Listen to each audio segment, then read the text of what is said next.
Good morning and welcome. My name is Bill Mulrow. I'm Secretary to the Governor. It's a pleasure to be with you. Also here with me is Governor Andrew Cuomo, Tom Prendergast, the Chairman and CEO of the MTA, and Superintendent George Beach of the New York State Police. Today in New York, under the Governor's leadership, the state is undertaking a massive plan to transform our infrastructure for the 21st century and to meet the demands of modern travel. But as we continue to reimagine New York's infrastructure, the Governor has not only charged us to build bigger, but to also think smarter. I just want to play a short video which shows you all that we are doing and where New York is going.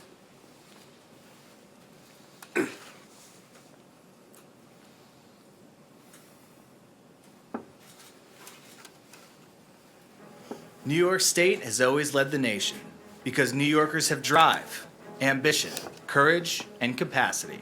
And we are builders. We built the unimaginable, the tallest, the most graceful, the largest. And what we built made New York, New York. But over the past few decades, we lost our initiative. Other governments were more aggressive. We fell behind. Our public works and infrastructure became old and out of date as population increased and further stressed a system that couldn't handle the volume. Our bridges became more backed up, our subways more congested and delayed. Our airports were second class, and our commuters were frustrated with some of the longest commutes in the world. But today, we are coming back, bigger and stronger than ever. Coming back with New York State's unprecedented $100 billion infrastructure investment to build the new New York. An investment that will rebuild and reimagine our airports, that will turn Penn Farley Complex into one of the most advanced transit stations in the entire world, that will spend billions rebuilding upstate roads, bridges, and airports, that will remake the Javits Convention Center, adding 1.2 million square feet, and that will get the new Tappan Zee Bridge built and ready on time and on budget. And of course, our $100 billion infrastructure investment will benefit the MTA. With the commuter lines, subways, buses, 7 bridges, and 2 tunnels that together accommodate over 9.5 million passenger trips every day. The MTA is a critical component in the future growth of the New York metropolitan area. Our new investment in mass transit will reduce commuting times, increase productivity and sustainability, and safety while it reduces emissions. For the MTA alone, New York State is investing a record $27 billion to upgrade, revitalize, modernize, and bring an outdated system into the future. We are bringing second and third tracks to the overextended LIRR, building East Side access for the LIRR, adding Metro North stations in the Bronx, 33 extensively renovated subway stations throughout the system, reimagining a new Penn Farley complex. And there's the 2nd Avenue subway, a promise made nearly a century ago that we are making happen this year. In October, we announced our New York Crossings project to move traffic faster and to modernize the MTA's 7 bridges and 2 tunnels, while also incorporating greater security and anti-terrorism measures with specially trained personnel and equipment. Today, we are here to announce our progress. We are now removing all toll booths to install cashless tolling. Electronic license plate and Easy Pass readers are installed on gantries across the entranceways, so traffic does not have to slow down. That means New York consumers save 21 hours of drive time a year, a total of over 1 million gallons of gas per year with a dollar savings of over $2 million. The readers either bill Easy Pass users or send a bill to the address of the registered vehicle owner. Best of all, Easy Pass users save up to 50%. And the state is putting stronger regulations in place to enforce the law against scufflaws who fail to pay their tolls. In January, the Hugh L. Carey Tunnel, the Queens Midtown Tunnel, and Henry Hudson Bridge will all have cashless tolling in place, with the Robert F. Kennedy, Bronx Whitestone, Verrazano, and Throgs Neck bridges soon to follow. The New York Crossings project will also include an opportunity for public art at each of our bridges and tunnels, honoring New York State's tradition of public works that inspire. Dazzling displays of artwork will transform our harbor into a harbor of lights. Our bridges will be a celebration of crossings, and our tunnels will welcome the world. The MTA is currently testing the Wave, an art installation at the Queens Midtown Tunnel Plaza, and we expect our New York crossings will shine ever brighter in 2017. We never said no. No challenge was too big. Tallest building after tallest building. That's who we are. New York is built to lead. Very nice. That's a great video, isn't it? Very nice.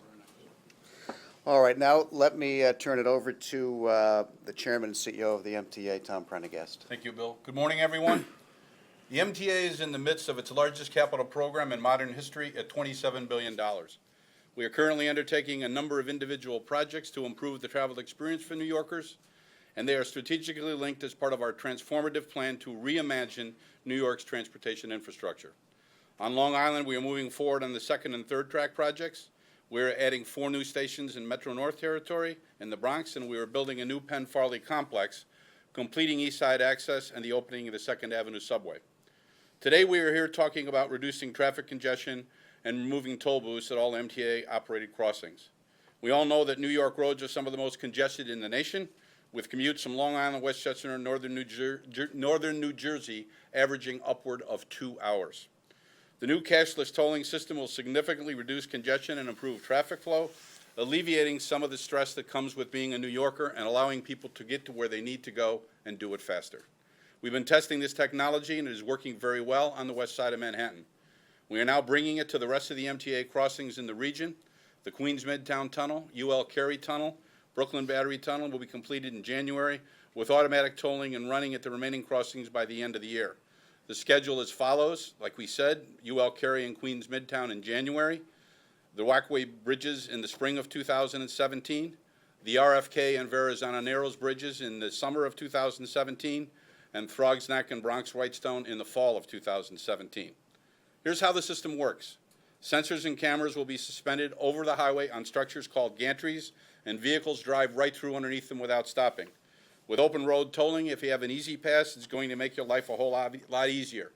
Vehicles with Easy Pass will be automatically charged as they drive through, and those without an Easy Pass will have their license plates recorded, and a bill will be sent to them in the mail.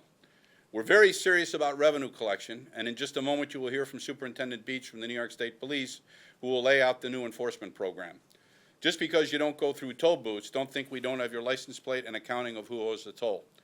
And the fact is, Easy Pass not only offers a convenience, it is also much better for your wallet.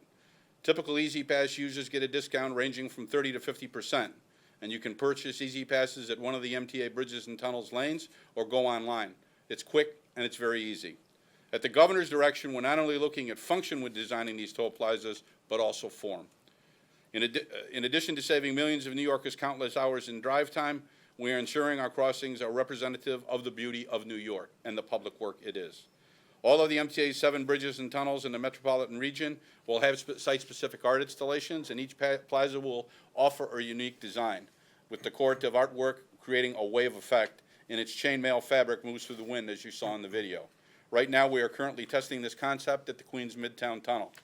These crossings will be modern works of art that transform our transportation gateways and show New Yorkers what's practical is also possible. The MTA is thrilled to be part of this change to modernize our transportation infrastructure and ultimately improve the travel experience for all of the people who use our facilities. A true New Yorker, John Leguizamo, was kind enough to lend his time to an advertisement highlighting our cashless tolling program and encouraging all New Yorkers to get an Easy Pass. Let's take a look at that.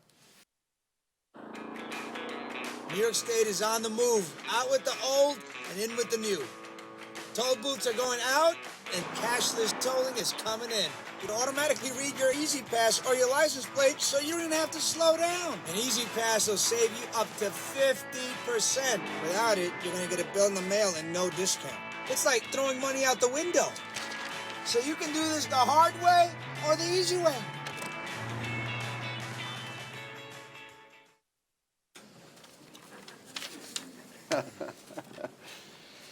Thank you, Tom. We're now going to hear from Superintendent George Beach of the New York State Police. Thank you, Mr. Mulrow. As part of the governor's initiative to improve the overall travel experience for millions of residents in New York, the state police is taking new measures to ensure motorists using our crossings are paying the tolls that are critical to maintaining our transportation infrastructure. As we implement open road tolling, we will be amplifying our state police presence at all MTA-operated bridges and tunnels. We will be adding 150 state troopers beginning January 1, 2017. The state police will work in partnership with the MTA bridges and tunnels using state-of-the-art technology to protect the millions of travelers who use our crossings each year and hold toll evaders accountable. Failure to pay tolls will result in fees, fines, and other enforcement measures. Next month, new regulations will go into effect statewide, and New Yorkers who receive 3 toll violations over the course of 5 years will have their registration suspended. As part of the New York's Crossings projects, we are implementing a new program to hold toll evaders accountable. Here's how it works.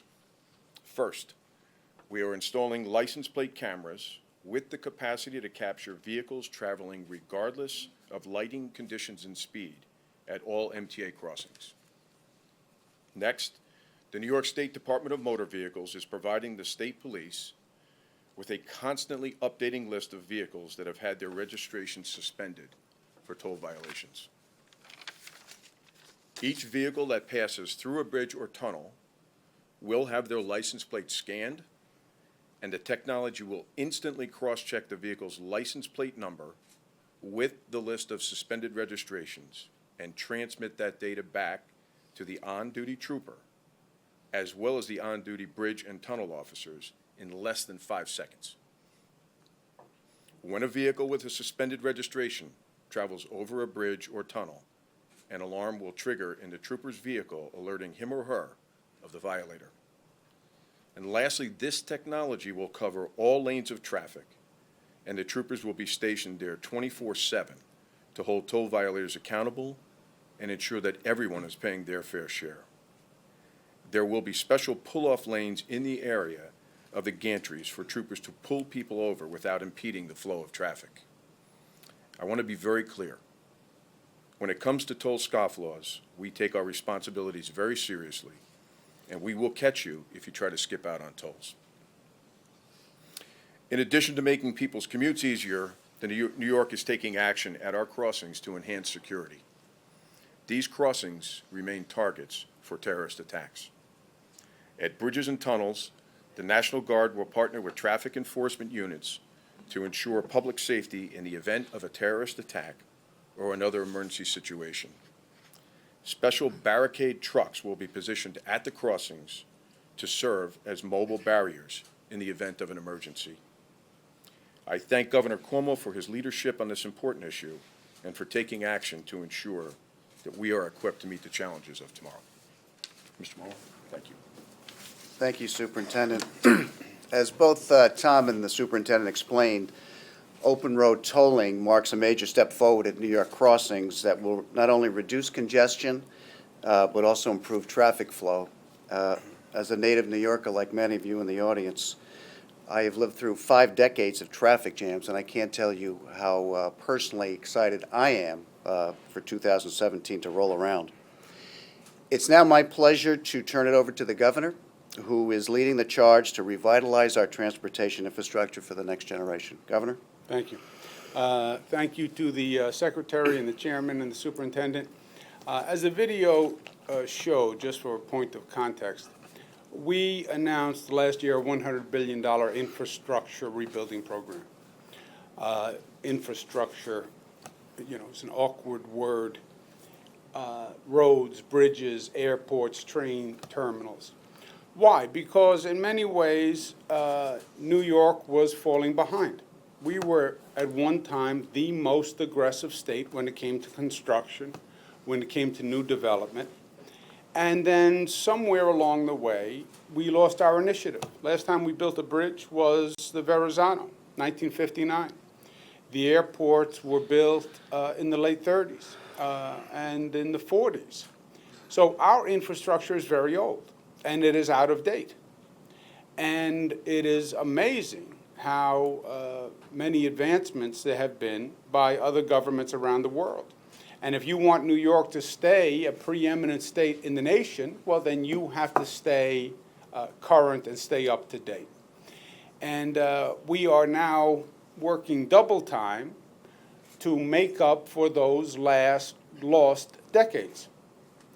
And that's what the $100 billion investment is all about. It's the largest investment in infrastructure, largest single investment in infrastructure in the state's history. Second piece is you then have to get it done, which I'll point to in a moment. Part of the $100 billion is the MTA improvements. The MTA improvements are about $27 billion of the $100 billion. Why? Because the MTA is the mass transit, roads and bridges primarily in the downstate area. And the MTA, like all the other infrastructure, needed a lot of work to do. Today's development, I think, is smart and long overdue. They call it ORT, open road tolling, but it is electronic tolling. Why are you still pulling up to a toll booth, stopping the car, handing your money to a person who puts it in a drawer, makes change, and hands it back to you, right? You're going into a subway with a Metro card. You're going into an ATM and you're taking out cash by swiping a card. Why are we still stopping at toll booths? It's just an outdated methodology of collecting money. What is the modern way? Electronic tolling. And that's what we are moving to.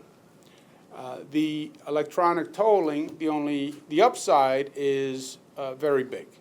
The upside is it's faster, it speeds traffic, saves the average commuter 21 hours per year. Think about that. You get a day back per year where you're not sitting in a car.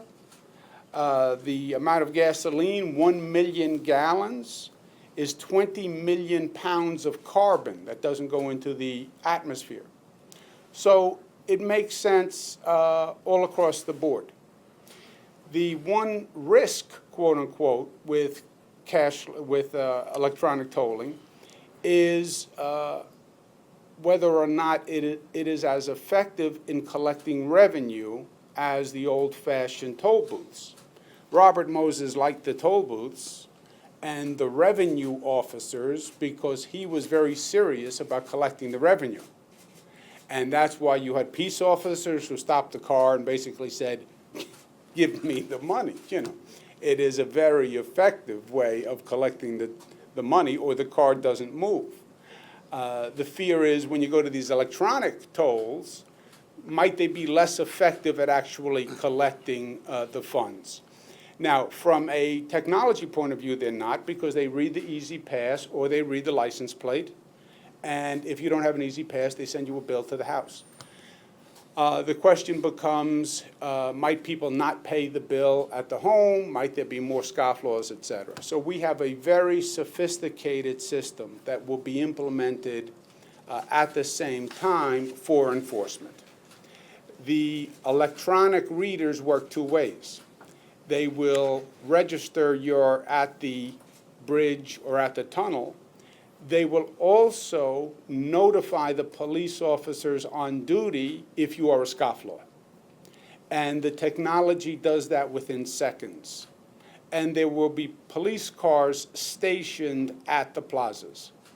So if you are a scofflaw, they will be notified immediately.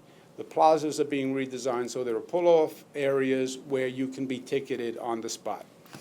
So we believe that is going to ensure the process of actually collecting the tolls, because the revenues are obviously very important. So it's all good news. One slight downside, they talk about the gantries being installed. What is a gantry? It's a large pipe, basically, that goes across the entrance to the tunnel or the bridge. From this pipe are extended the electronic equipment that reads the license plate. And it takes on the look of sort of an electronic octopus when it's finished, with all these devices hanging off it. Part of the project is going to be a beautification public art project on the bridges and tunnels. The chairman spoke about the experimentation now with the Queens Midtown Tunnel with what's called the wave, which is a blue material which is suspended in front of the entrance, in front of the gantry, so you don't see the gantry and the electronic equipment, and it's a piece of art, basically, as you're approaching the tunnels. We're testing it at the Queens Midtown Tunnel. I passed by, it looks good, it looks a little different as an old Queens boy, but I think it's better than what's there now. So we'll be looking at that, and we will be looking at that for application to the other toll bridges and tunnels also. Also, part of this will be a beautification of the plaza area overall. Over the years, there has been an accretion of material and signs and pipes and conduits that really makes the area unattractive now, and that will also be cleaned up as a beautification program. The bridges and tunnels will also be also have LED lighting installed, which is very exciting. Other cities have done this, other states have done this, where bridges have LED lighting, which is more cost-effective to run than traditional lighting, and it can be done in variable colors. So you can take a bridge and you can illuminate it any color variation you want. You can choreograph it to music, so now it can really get interesting. And many places that have done this, that bridge has become a tourist destination. Well, if you look at New York, we're a harbor, we have all those, that concentration of bridges all in that harbor area. And in many places, you can see multiple bridges at the same time. So now this starts to get very interesting if you can illuminate bridges in sequence with different colors, choreographed to music. You can imagine what you could do for a 4th of July ceremony, et cetera. So that is also going underway, and I think that's exciting. And then the key is getting it done. You know, Aristotle's formula for success, 2 steps: come up with a great idea. Second step is get it done. One caveat, the second step is the hard step. The getting it done is the hard step, especially in a bureaucracy and especially in a complicated place like New York. Light all the bridges, great idea. Now get it done. You know, electronic tolling, great idea. Now get it done. Second Avenue subway, great idea. Now get it done. So the getting it done is the hard part of this. But to me, that is the art form of government. Government is not about talking about it and not about issuing press releases about it. Government is about getting it done. And the art form is the harder it is to get done, then the better the government has to be. And I want to applaud Chairman Prendergast and his team at the MTA because they have been extraordinary in cutting the bureaucracy and getting it done, and getting multiple major projects done at the same time. Second Avenue subway, second rail and third rail for the Long Island Railroad on Long Island, East Side access, electronic tolling, the Harbor of Lights, the light project for the bridges, all going on at the same time. So, and all moving with remarkable speed, I might add. So I congratulate them on actually getting it done. It's going to make a major difference in people's lives. This is not abstract.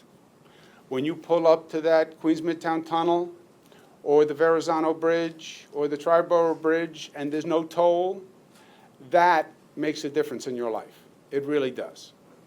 And it's exciting. And again, I applaud the MTA on it. I thank the state police for stepping up and assuming this responsibility because toll collections are important. The system runs on the revenues. And some of the revenues, you tend to think in terms of vehicle tolls. A toll for a truck on a major bridge can be $50, $75, $100. So this adds up very quickly. So the toll collection is a very big point. So again, congratulations and thank you to the superintendent, the chairman, and the secretary. Any questions? Governor, you have a very good working relationship with Senate Republicans, but this year, you know, you campaigned against them for their opponents. You may also have a recalcitrant assembly, because some of them are very unhappy about not getting a pay raise. Are you concerned about getting your agenda done this year? And I point to maybe evidence of this, is that there's been such difficulty coming to terms on a special session. You know, Zach, it's never easy. The more ambitious the agenda, the more difficult it is. I don't think I've ever had an easy session. I think it's been hard and difficult every session. So I don't expect it to be any different. As a matter of fact, the numbers on the budget are going to be difficult next year. That's where the difficulty is going to come.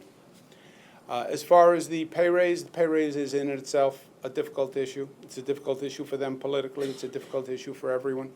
So we're working in good faith, and I think in good spirit, to try to come up with a completed agenda for a special session, which is obviously more challenging because it has to be done in a compressed period of time.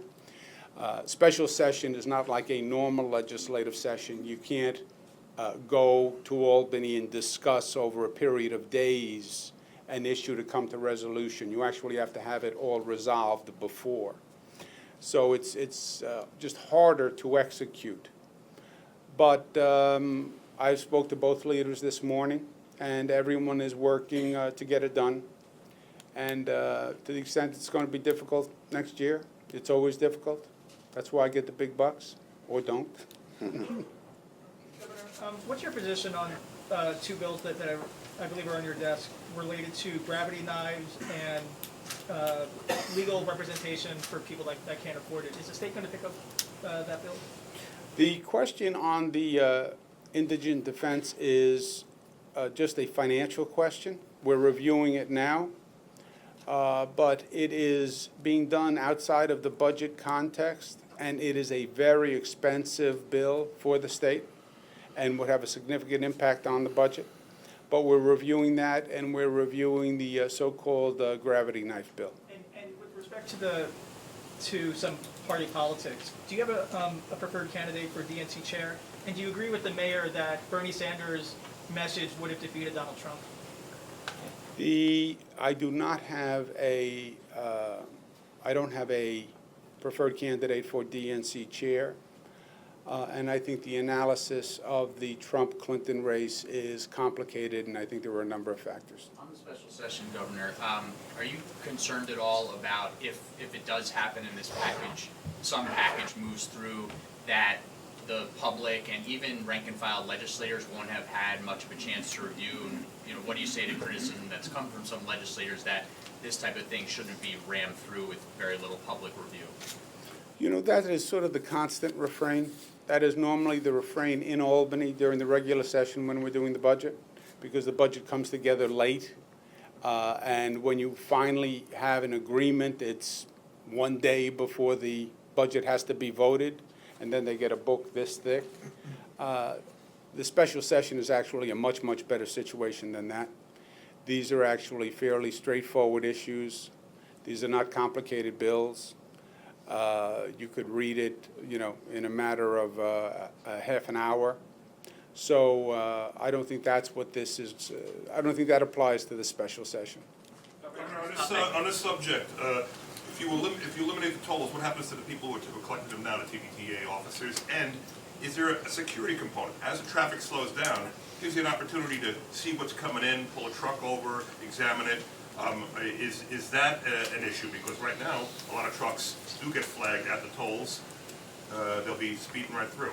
Can I get you guys? Well, I'll ask the super to expand, but it's a very important point. First of all, the TBTA that are now assigned to taking tolls will be working with the state police in a new task force, a new unit, to do enforcement, quote unquote, right? They won't be doing collection, they will be doing enforcement. And the enforcement is actually going to be much higher than ever before, because you're now reading every license plate of everybody coming through that plaza. You know, in the old days, you stop at a toll plaza, you hand the person the money. They don't run your plate, right? They don't ask you for your driver's license. They're not checking your registration sticker. They're not checking your inspection sticker.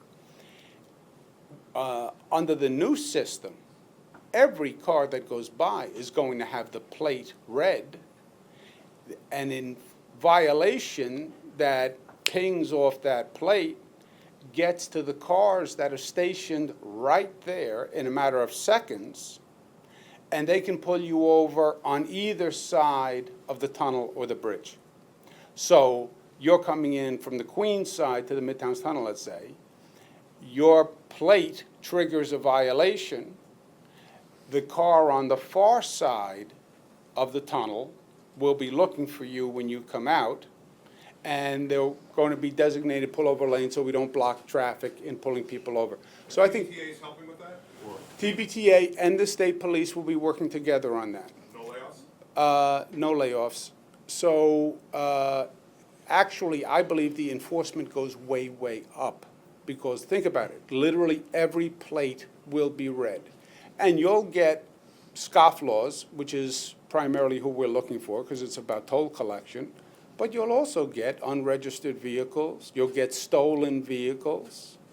I think from a law enforcement point of view, it's actually a much more advanced law enforcement tool than ever before.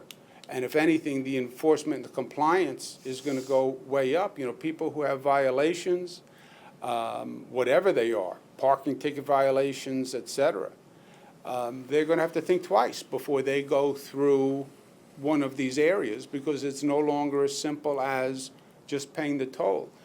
Before we turn it over to the superintendent, one of the main points we want to make is get an easy pass, please. That is why the MTA is running the TV ad. You will save money with an easy pass, 30 to 50%, and it is easier for the MTA because they don't have to then bill you by the mail through the license plate and receive. You then don't have to go back to a website or send a check back. So it is a much simpler transaction to use the Easy Pass. It is a cheaper transaction for the driver to use the Easy Pass, and it doesn't cost you anything to buy an Easy Pass, right? It saves you money. So unless you never anticipate going through a bridge or a tunnel, every New Yorker should have an Easy Pass, and that's the point of the ad. Superintendent, would you like to add anything, or Chairman? I would, thank Governor. In addition, as the Governor pointed out, this enhanced scrutiny that we will have by means of the electronics and the technology that's being put in place. We've been working for a long time with TBTA on specific range of enforcement, including trucks. So this is not something new. All of our state troopers who are assigned to New York City are trained to what's called a Level 3 inspection for commercial vehicles. So this isn't something new that we can do, that we're being tasked with now. And in addition to that, we have commercial vehicle enforcement unit troopers who are trained to a Level 1 inspection that we can deploy if necessary. So if we encounter specific problems or are being advised of particular problems that are occurring in an area, we can, and by the way, in concert with the New York City Police Department, which also has that capacity, we can deploy those resources to address that problem. I'd just like to add one thing. The governor is absolutely right in terms of the enforcement, and the functions of security are critically important as well. And we will utilize these resources to do enforcement, but also security at the facilities, which are important. And wherever we can use technology to eliminate some functions and transfer those resources to other things that are more critical to us, that's what we'll do. And so these bridge and tunnel officers will be responsible for security as well as enforcement and other activities. So how does the billing work? Is it monthly, or do people have to set up an account like Easy Pass and then the tolls are deducted? How does it work? You get, I don't know the frequency, but you will get a bill, actually not you, the registered owner of the car, which is the address attached to the license plate, will get a bill for that toll. You then have to pay that bill. You can pay it on a website, or you can send a check back. If you don't pay the bill and you are delinquent, you then become that terrible word scofflaw. Next time you go to a bridge or a tunnel, you set off the scofflaw alert and you get stopped. Department of Motor Vehicles is also passing a regulation that says if you are a scofflaw defined by 3 delinquent tickets, 3 delinquent payments, you could have your registration suspended. So we will collect the tolls. Do we know, Mr. Chairman, anything else about the frequency of the billing or anything like that on a license plate? I don't know the frequency, but I think it's Every 30 days. every 30 days. 30 days. Every 30 days. Comes with a little love letter, little icon, hope you're having a nice day, play the bill. You put a backpoll that shows most New Yorkers would like to see you challenge Donald Trump on his issues as president on the national stage. At the same time, most New Yorkers don't want to see you run for the White House in 2020. Huh. They want to keep me as governor. That's how I take that. They love the job I'm doing. I'll take it. Mr. Siv. Governor, today Mayor de Blasio is announcing that the street homelessness is down by several hundred in New York City. I'm wondering if you have experienced that as a reality and how you would assess the way the city is handling the homeless problem right now. Well, look, I think like any New Yorker, on the numbers, everybody agrees that homeless overall, I don't know street homeless versus shelter homeless versus temporarily domiciled homeless, but we're in the middle of a homeless crisis. One of the things I'm asking the legislature to do when they come back, if they come back, is to release $1 billion to help the homeless. The state has allocated more money for the homeless than at any time in history, because we are in the middle of a crisis when it comes to homelessness. Street homeless is particularly dangerous now, and the state just put out a regulation that said under 32 degrees, government has an obligation to bring the homeless in from the streets because they're endangering their lives and their safety. But do you think the city's turned the corner on that count? I don't know. I would not, I'm not in a position to know. Governor, what do you say to some in the NYPD who feel you're stepping on their toes by patrolling city streets with state troopers? The New York City is part of something called the State of New York. There are cities, towns, and villages and states. There's Buffalo, Rochester, Syracuse, New York City, and the state police have statewide jurisdiction, obviously. The state police have always been deployed in New York City. They are primarily deployed in areas that are state responsibilities and state assets. So LaGuardia Airport, JFK Airport, the train terminals, Penn Station, MTA facilities, by definition, like what we're talking about today. And the main increase for the state police is going to be exactly in the area we're talking about today, which is the enforcement units around the bridges and tunnels, on tolls, and security. The question before the TVTA people now who don't have to collect the toll, they're going to be redeployed towards enforcement and security. There is a security component and an anti-terrorism component that also goes with this. And they'll be at every bridge and every tunnel working together. And the state police have worked with the New York City police for decades, and they've had a good relationship doing just that. And they'll continue.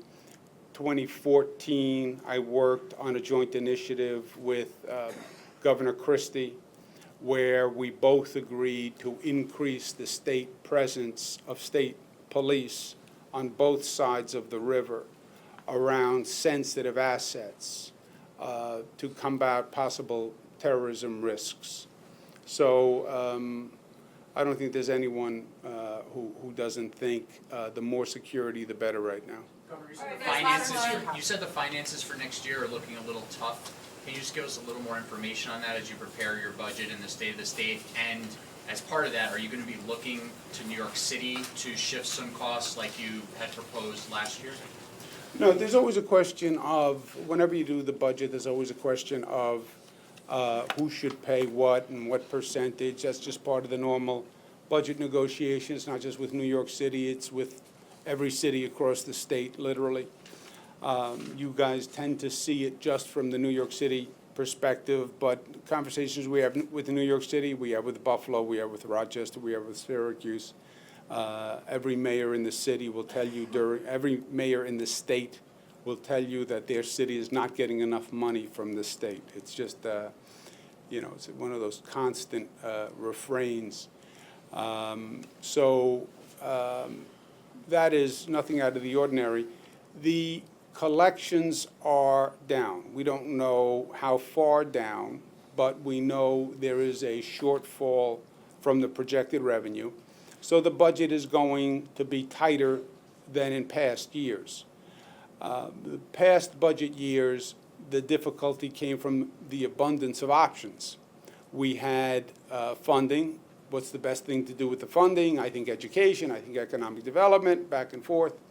This discussion is going to be a harder conversation where we won't have enough money to do everything we all jointly agree that we want to do. So it's going to be an allocation of the shortfall, which is a much harder conversation than an allocation of the abundance.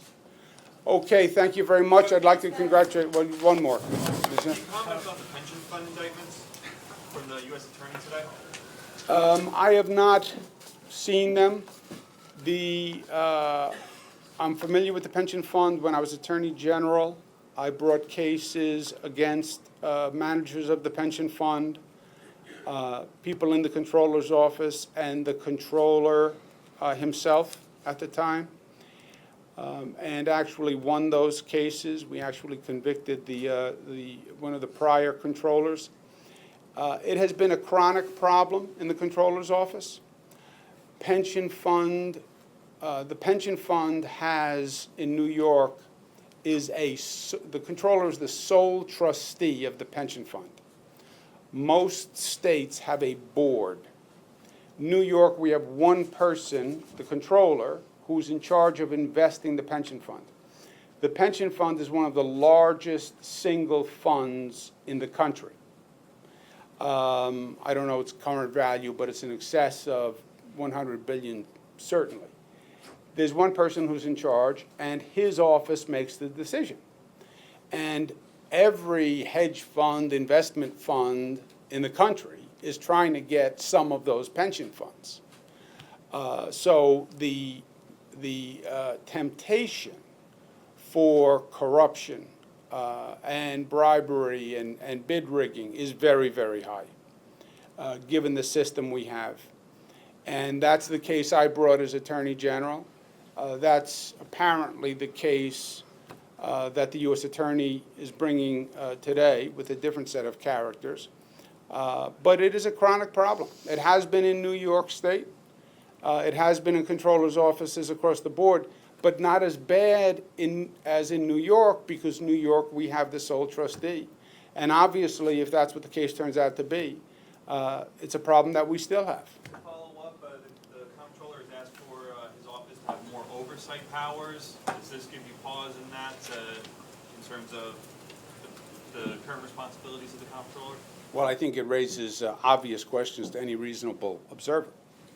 Brian? Governor, so did I miss it? Is there a cost associated with all of this conversion to Easy Pass? And also, is there a timeline on the lighting and the dancing bridges and all of that? The musical bridges? Oh, we're going to dance on the bridges. And you haven't seen anything until you see me and the chairman do our own version of a duet on the Verrazano. Is there a cost that goes with this?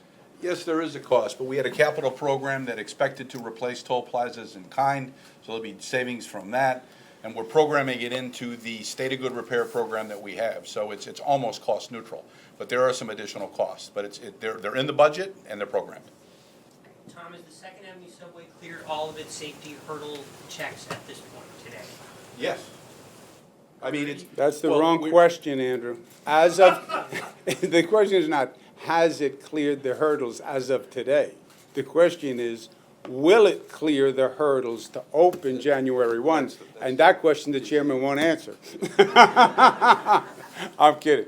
Obviously, I have to be clear, and that's what we're working toward. No, we've maintained from the start, we're gonna open it when it's safe and reliable to open it, and that's the commitment we made. We will stick with that commitment. Governor, we're a week away from the deadline on the consent decree with Westchester County on its housing issues, going on for roughly a decade now. As a resident of Westchester County, as the governor of the state, as a former HUD secretary, what's your take on how this has gone? It has gone on obviously too long. I think everybody would agree with that. I don't think there is anyone in Westchester County, well, I think overwhelmingly the sentiment in Westchester County is they are an inclusive community. They believe in integrated housing. They believe in a diverse community, and I think the government should reflect that. But it's basically between the county and the federal government, and the state doesn't really have a role in that. As a resident, though, are you disappointed? I mean, it doesn't look good. I mean, some of these communities are still essentially segregated. Yeah, well, that's the issue that the federal government has to deal with. And I was HUD secretary, and when I was HUD secretary, I took a very firm line on fair housing. And we allowed zero tolerance for communities to abuse fair housing. And I would urge that this federal government does the same, especially while they can until January 21. What's your advice for Ben Carson after that? Look, HUD is a very special agency.